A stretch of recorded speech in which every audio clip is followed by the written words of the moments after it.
Hello guys, Ashraf over here. In this video is about the assembly process of this cool phone stand. This is an adjustable angle phone stand. This is called the Emma phone stand. Link down in the description below through my mini factory. I saw this thing few weeks ago and it is quite cool and I decided to build one. So here it is, the parts. So everything else for this on your left hand side, you have to print once only, while on the right hand side you need to print twice. For example, that this one in the file, I think it's called rack. You need to print both. Okay. And then slider, this is the top slider. Notice that this part is slightly bigger over here, and this is the bottom slider. This one is much smaller. It is meant to go through into this hole over here. Also, for each slider you need to print twice. And then you will have a total of 4 sliders. Consists of 2 tops, 2 bottoms, and as well as 2 racks over here. The whole thing took me about 14 hours to print. Okay, including this thing, the crank knob, but I tried to insert into this part, the crank, but it doesn't fit that well over here. Maybe it was meant to be multi-part inside there, and then this thing will spin inside here. Never mind. Also for this one you will need to have a lot of screws.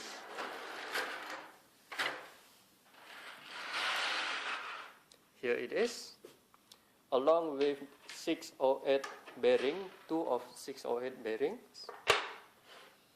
Let me see, 4, 8, 12, 16, 20, 24 and 27. You will need to have a 27 set of screw, which is a countersunk type screw. This one is M3 screws or any similar. For me, I'm going to use a combination of nylon nut as well as normal nut. This one. Okay, let's get started into assembly of this thing. Okay, where do I start? I think I'm going to start by... Oh yeah, I forgot to mention that over here also have a C-clip. You need to print 2 of this C-clip as well. Okay. Okay, I'm going to insert this thing. Start by 608 bearing. 608 bearing will go into this gear.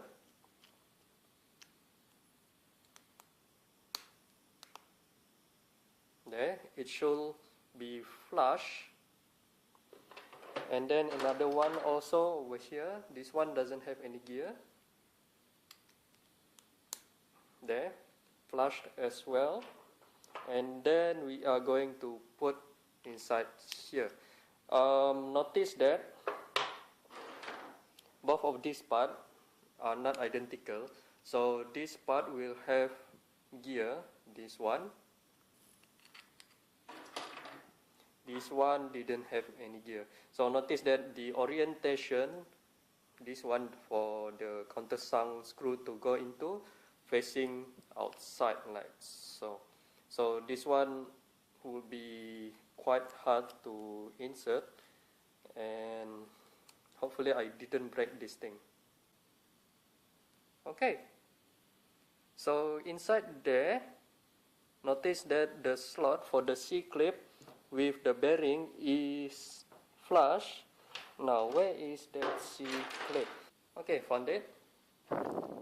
And this one is the bottom, I think. No, this one is the bottom. So I'm going to use the bottom to meet with the bearing there, like so, the C clip. And then this one, for the assembly process for this particular part, is that notice that it is not symmetrical. The smaller one will be at the bottom, the bigger one will be at the top. So this one, no, it's not like this one. So it should be this part. For this, I'm going to use the screw to hold them down together first, so that I will not get mixed up. Now for this thing, you don't have to use about 27 screws to hold them down all together. You can only use up to maybe a maximum of I think about 20 screws. Reduce them to 20 screws also.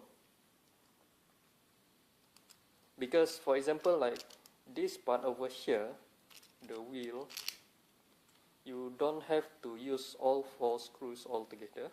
You can just use 2 screws on opposite directions, like so. I also am thinking to cut this screw into its length, but we'll see first. It's not easy to cut this screw into length. Next is the gear, for the worm gear. Where is it? Where is that part? Oh yeah, okay, this one also has C-clip there. And then, yeah, this one will be facing outwards over here. And we press it slowly. The slot for the C-clip should be flush with the bearing inside there. And now the C-clip over here. This is the bottom part of the C-clip. Will meet with the bearing, just like the other one, and slide it in. Should be okay. There. And now, for this one, I'm not going to assemble this one first. I'm going to assemble the worm gear.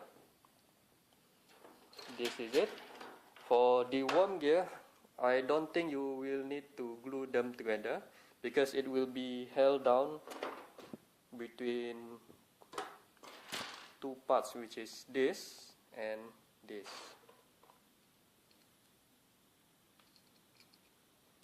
Put it sideways, like so. Okay. And then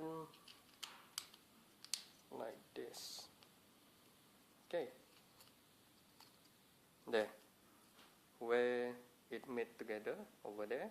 And then I'm going to hold them down together with the screw and lock nut. There, like so. So if we were to rotate this, it should spin together. Though it is quite hard, because I still need to insert this thing. Let's try to insert this thing anyway. There. It's pretty hard.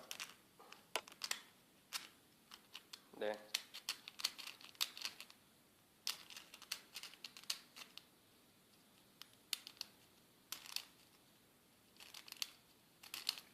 Yep, pretty nice.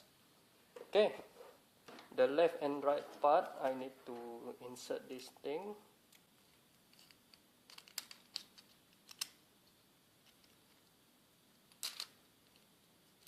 Oh boy, I broke it over here. So I need to reprint this thing. And Okay, never mind. I'm going to reprint this thing, so yeah, nothing can be done about that. So I'm going to continue into assembly of the other parts, except for this one. I need to reinforce this part, and for the other part is this.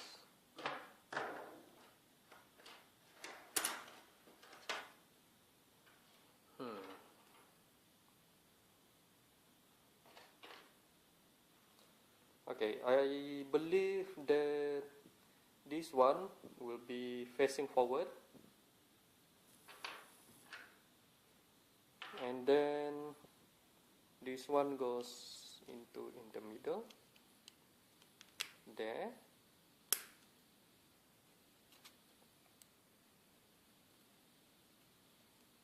and then this one will go here. Okay, I broke this thing again. Okay, let's try to assemble this part over here. Each side will require 2 countersunk screw, and then it will hold down together via this part. As for this one, I'm going to tighten this thing down. There. Just hand tighten, the feeling of hand tightening, and then no need to over tighten them, because it will stay together anyway. And then we will put the slider. This is the bottom slider because it is much smaller. I think it's facing this way.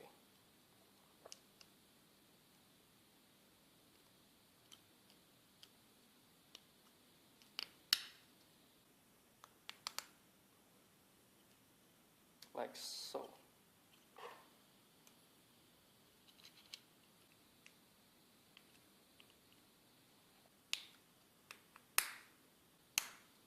Okay, this thing is done, so it should be looking like this,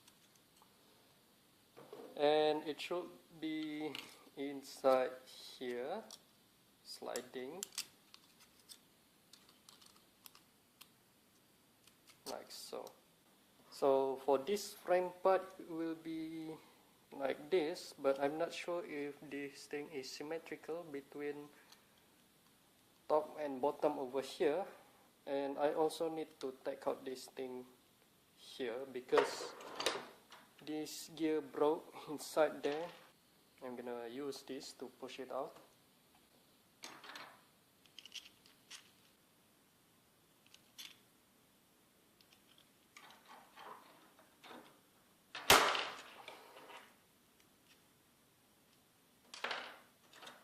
Okay, it's a success. So for this part, this one I think I need to reprint this thing. This one I'm going to bolt it down over here first. Also, this one I'm going to tighten it down.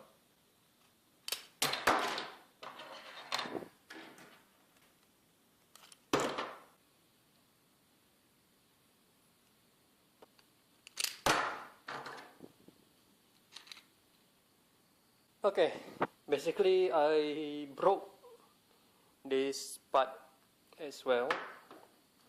Apparently this part is very weak and I need to reprint these smaller parts. I'm going to increase the perimeter as well as the temperature so that the plastic will be able to withstand the weight. Also, I was thinking of why not what if I put a 3mm hole through this so that it will reinforce this part even more.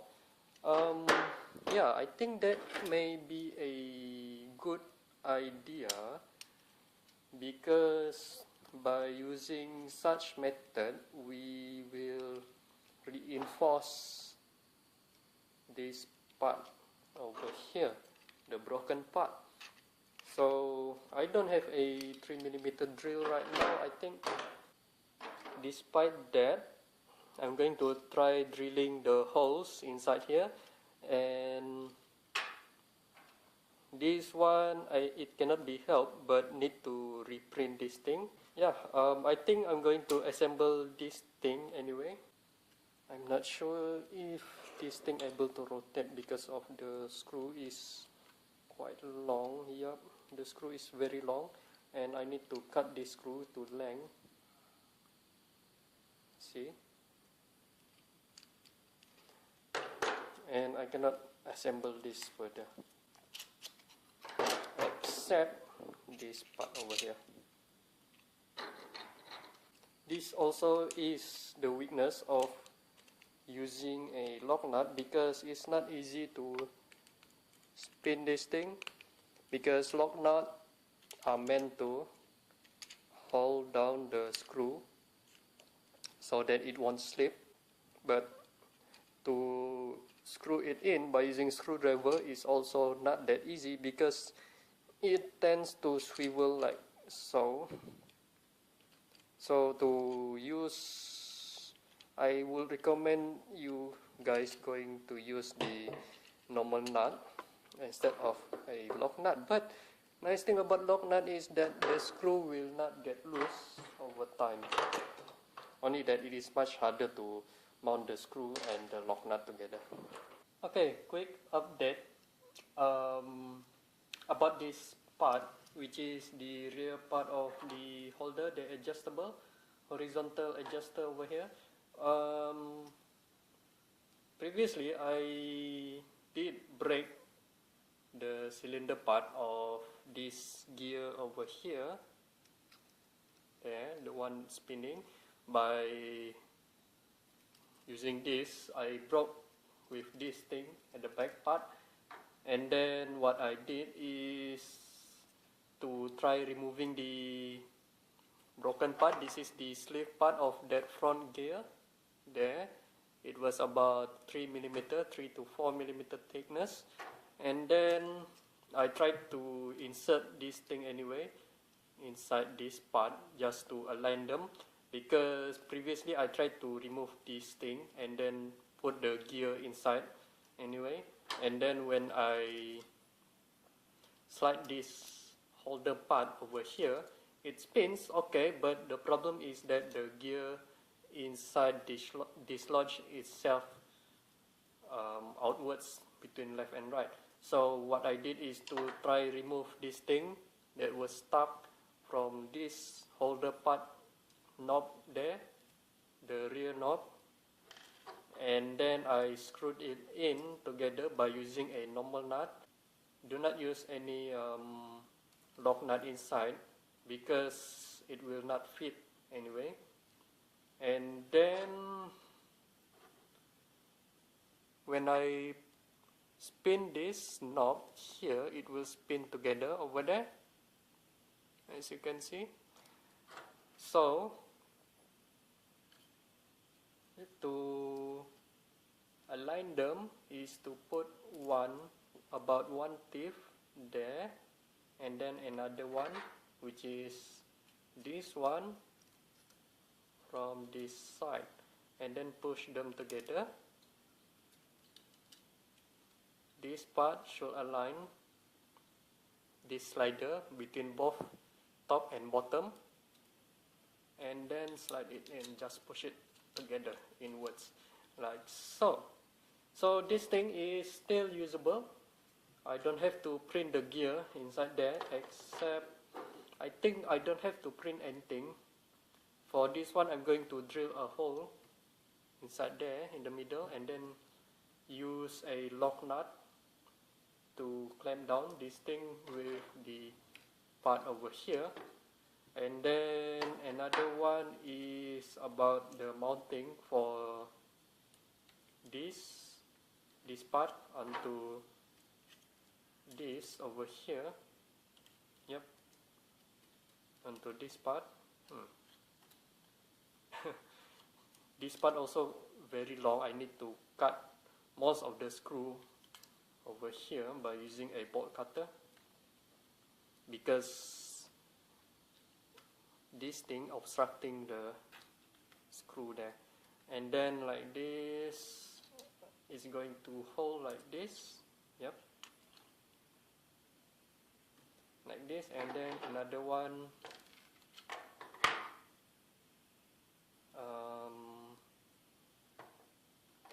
yeah, like so, like this, I think, yeah.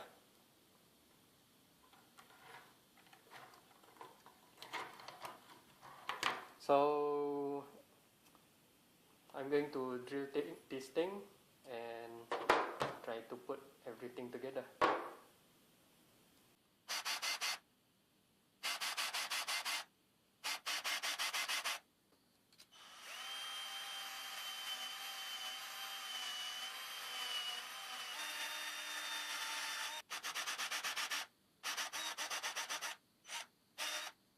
Okay, I'm done with the quick mod, so that I don't have to reprint this part. More like I don't have to reprint all of these parts. And yeah, these things revolve freely, as well as this one there, much better. So to me it is working okay, although the screw is very long. This is the part that I'm going to tell you. I am using a 30mm screw, M3 by 30mm countersunk screw. This is a normal Phillips flat head or normal Phillips countersunk screw, because it is soft. If I were to cut them off by using a generic bolt cutter / wire stripper, it will do the job. And then it is not that very hard to cut, although I am going to hurt my hand. Notice that this part of my palm already gotten red, because I had to hold down the pliers and as well as holding down the part so that it doesn't swivel whenever I am going to tighten the thing, tighten the both of the screw as well as the lock nut inside. And this part I believe should be snug fit, but I'm not going to just snug fit them, I'm going to glue them down together. So I think it's supposed to be like this. For all of the screws, I am going to shorten them, especially this screw, because this part able to swivel more than this angle, I believe. So yeah, I'm going to reopen this screw, and then I think I'm going to I'm not sure if I should change to normal nut. And then for all of this screw and 4 of this screw as well, I'm going to cut them down to length, as well as I still am missing 4 more screws, and then cut them to length as well. Okay, I finally done on cutting the screws. Yeah, my hand really hurts from cutting almost all of the screws. Right now I'm not sure about the exact length for all of these screws. That is why I'm bringing this digital caliper, and we are going to measure the length of the countersunk screw, so for each part over here. So to start our measurement, I'm going to start from the base over here,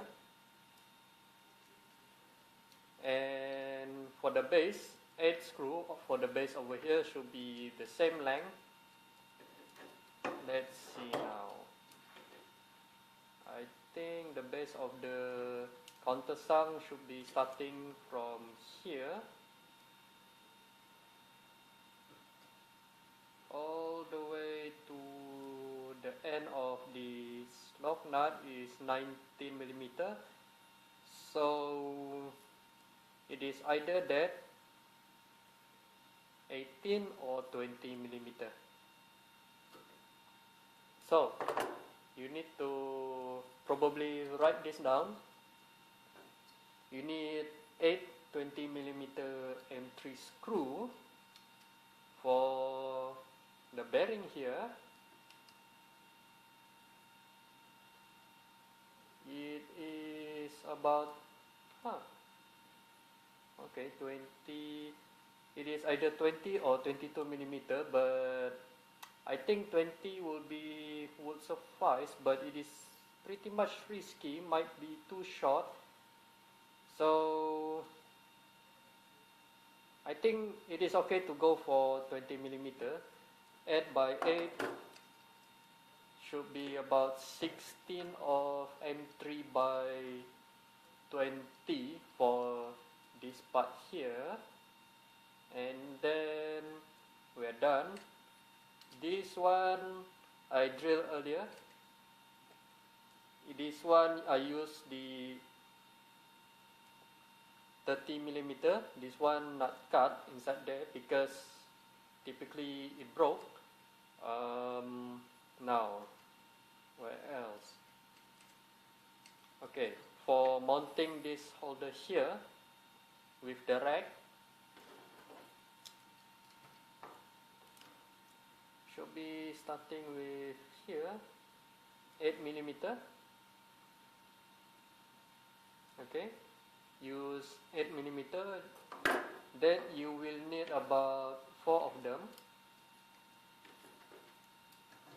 And then we measure for mounting between the arm, swivel arm, and then the holder over here.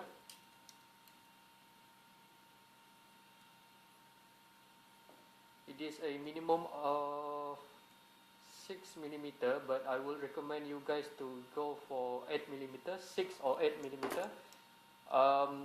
Maybe just use the same length as the one to hold down the rack over here. That would be 8 M3 by 8 screws. And then the one in the middle here,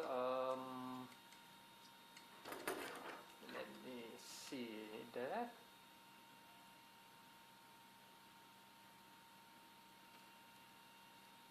That will require 18 millimeter, maybe 20 millimeter.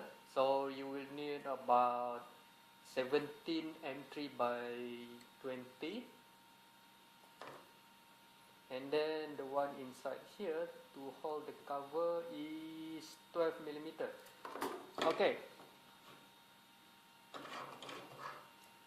That one just now you need 2 M3 by 12. Okay, now I'm going to point out where you can shave off some of the screws in order to mount this thing on. As for this one, I'm going to start with the base. For the base, you can get rid all of the screws between left and right. You can simply use a zip tie. Make sure to tighten them down as much as possible, especially on this side, so that it will not get loose over time. As for the bearing part over here, yes, you may use zip tie as well, or a minimum of 2 screws diagonally between left and right.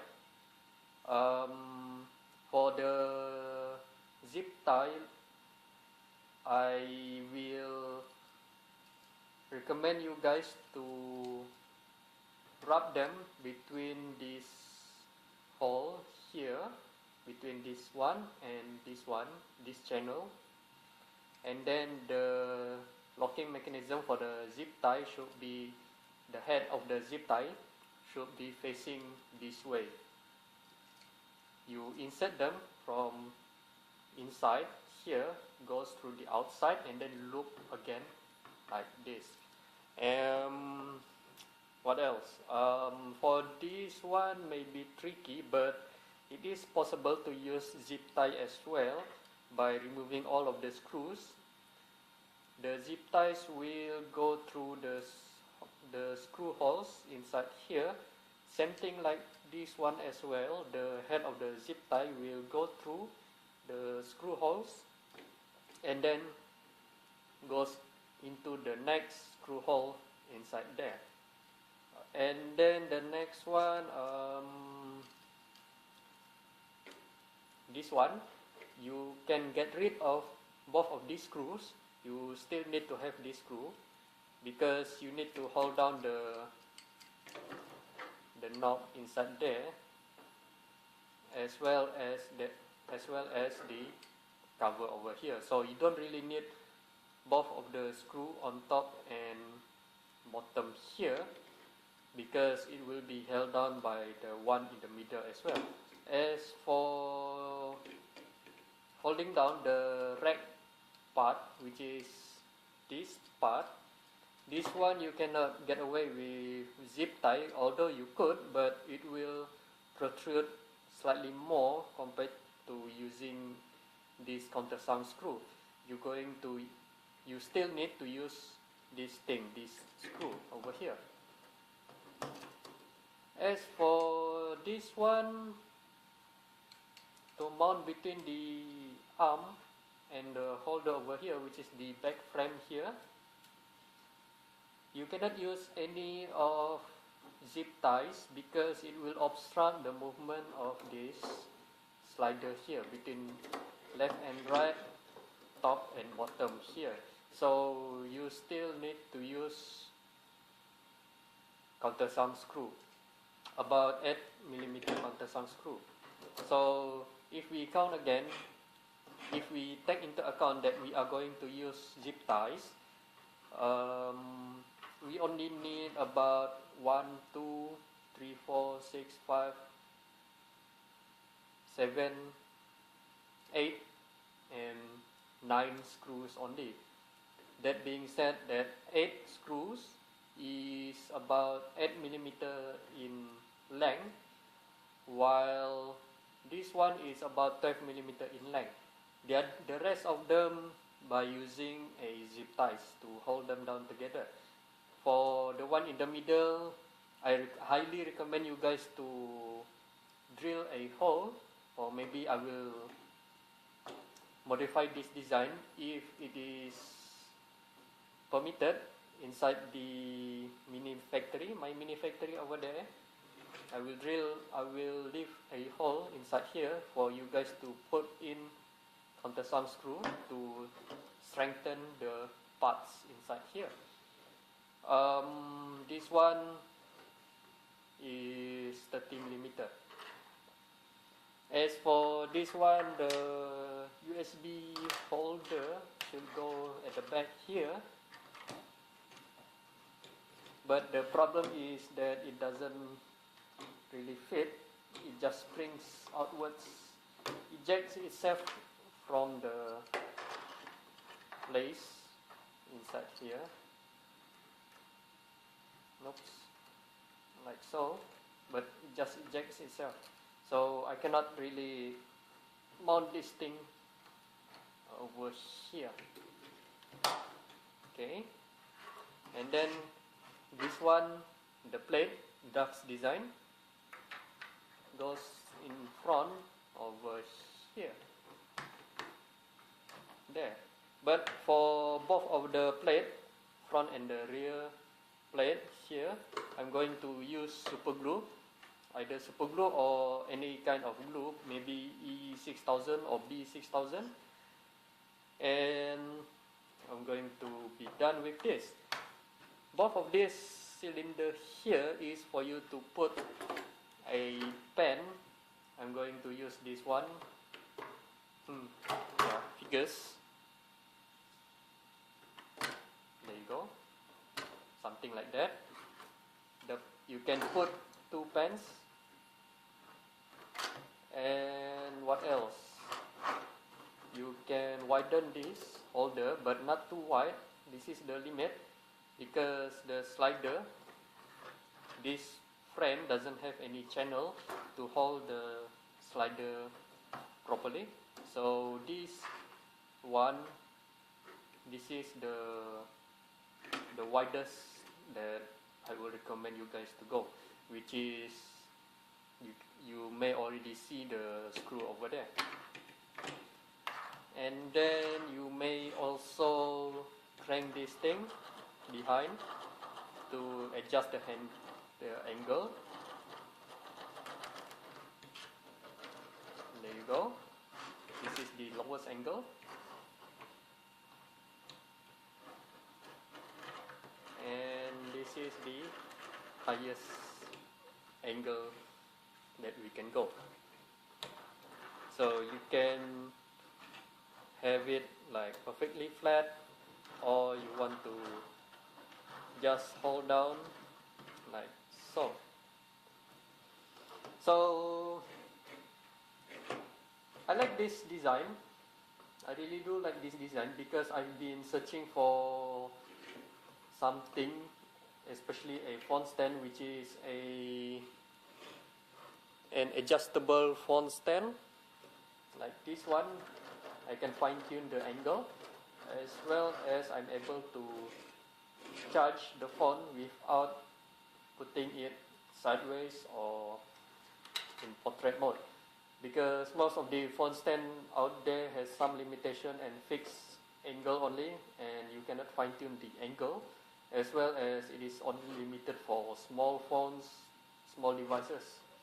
For this one, I can go for 10-inch tablet, 7-inch, and also much smaller, like so. Also, this one is to hold on the cable. This one is reserved for the device that's going to sit on top of this phone holder here, so that the cable will stay down along with this phone holder here. For this side here, you can put any male USB or any devices that has the same dimension for the USB, and then plug it in like a reserve or something like that. And then whenever you're going to use one of these cable or devices, then you just take it out from there. But of course you need to use 2 hands to plug it in back together, like so. But it is nice. It has 3 slots over there. So I guess this is it for the assembly video, as well as this phone stand. I think this is the ultimate phone stand that I found so far, because it is adjustable in terms of angle, and I can use a bigger device, which is a 10-inch tablet as well. Do let me know in the comments below what do you think about this thing, as well as the link for this thing will be down in the description below, and also the bill of material will be down in the description below. I will try to list down the bill of material BOM in the description below. So thank you for watching. Ashraf signing out. Peace.